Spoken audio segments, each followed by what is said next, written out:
પુલવામાની ઘટના બાદ દેશભરમાં શહીદોની શહાદત માટેના અવનવા કાર્યક્રમો યોજાઈ રહ્યા છે। વડોદરામાં પરમવીર મિશન દ્વારા શહીદોના પરિવારોને મદદરૂપ થવા માટે પરમવીર રનનું આયોજન કર્યું છે, પરંતુ ગાયકવાડ પરિવાર કે વડોદરા મહાનગરપાલિકાના વહીવટી તંત્ર તરફથી સહકાર નથી મળી રહ્યો।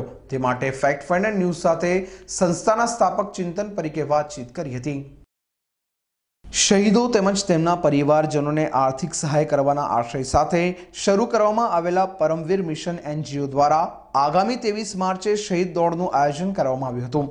દોડ માટે જરૂરી જગ્યા નવલખી મેદાન કે માંજલપુર સ્પોર્ટ્સ કોમ્પ્લેક્સ ખાતેની માંગણી કરવામાં આવેલી હતી। દોડની જાહેરાત થઈ ગઈ હોવાથી હવે દોડને પરમિશનનું ગ્રહણ લાગ્યા હોવાનું સંસ્થાના સ્થાપક ચિંતન પરીખે જણાવ્યું હતું। શહીદ દિને અન્ય કાર્યક્રમ હોવાના કારણે તેમની સંસ્થાને મેદાન કે જગ્યા ફાળવવામાં આવી નથી। ત્યારે ચિંતન પરીખે રાજકીય કાવાદાવાને લઈને આ પરમિશન આપવામાં ન આવ્યા હોવાનું જણાવ્યું હતું। સર, પરમવીર મિશન દ્વારા પરમવીર રનનું આયોજન થઈ રહ્યું છે। આ રન આખા ઇન્ડિયા ખાતે એવી રન છે કે જે શહીદોના માનમાં પ્રથમવાર થવા જઈ રહી છે। રન ફોર માર્ટિયર્સ આનું સ્થળ છે વડોદરા। વડોદરા એક એવી નગરી છે, વડોદરા એ મહારાજા સયાજીરાવ ત્રીજાની સંસ્કારી અને સયાજી નગરી છે। આ નગરી આપણી એવી છે કે જેના મહારાજાએ ક્રાંતિકારીઓને અને ઘણા બધા શહીદ પરિવારોને રાષ્ટ્રકક્ષાએ મદદ કરી છે। એ આપણું વડોદરા છે।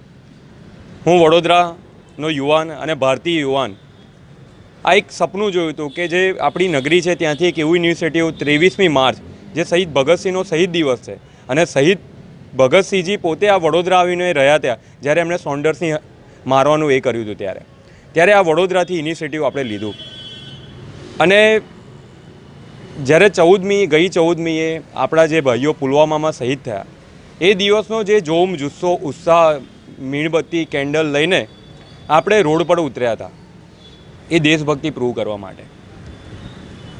આજે મને દુઃખ સાથે આપણે વડોદરાના તમામ મીડિયાગણ તથા ગુજરાત તથા ભારતના લોકોને જણાવતા દુઃખ થાય છે કે જે આ હું ઇનિશિયેટિવ લીધું છે શહીદો માટે, એની માટે નવલખી ગ્રાઉન્ડનો છેલ્લી 22 તારીખે એપ્રોચ કર્યો હતો। કોર્પોરેશન ગ્રાઉન્ડનો એ બાદ કોઈ જવાબ ન મળતા કોર્પોરેશન ગ્રાઉન્ડનો પણ એપ્રોચ કર્યો, પણ મને કોઈ જગ્યાએથી સપોર્ટ પણ ના મળ્યો અને મને ના પાડી। પ્રેસ કોન્ફરન્સ આપણી પહેલી પ્રેસ કોન્ફરન્સ 26 તારીખે કરી, બીજી પ્રેસ કોન્ફરન્સ 6 તારીખે કરી। હું તમને બધાનો આભાર મીડિયાગણનો એટલા માટે માનું છું કે મીડિયાગણે તમામ ગુજરાતની તથા ભારતની જનતા અને વડોદરાની જનતા સુધી આ વોઇસને રેઝ કર્યો છે અને પોલીસ ડિપાર્ટમેન્ટનો આભાર માનું છું જેને બહુ સપોર્ટ કર્યો છે। પણ આજે દુઃખ સાથે કહેવું પડે છે કે વડોદરાના સત્તાધારી લોકો અને આ લોકોએ કોઈ પણ જાતનો સહકાર આપ્યો નથી। જય હિન્દ। હવે કઈ રીતે તમે આયોજન કરશો?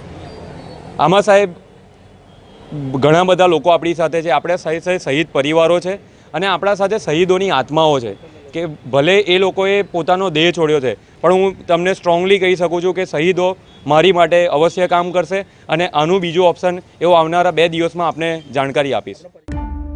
સબસ્ક્રાઇબ કરો ફેક્ટ ફાઇન્ડ ન્યૂઝ ચેનલને અને YouTube ઉપર બેલ આઇકન દબાવી સમાચારોની તમામ અપડેટ મેળવો।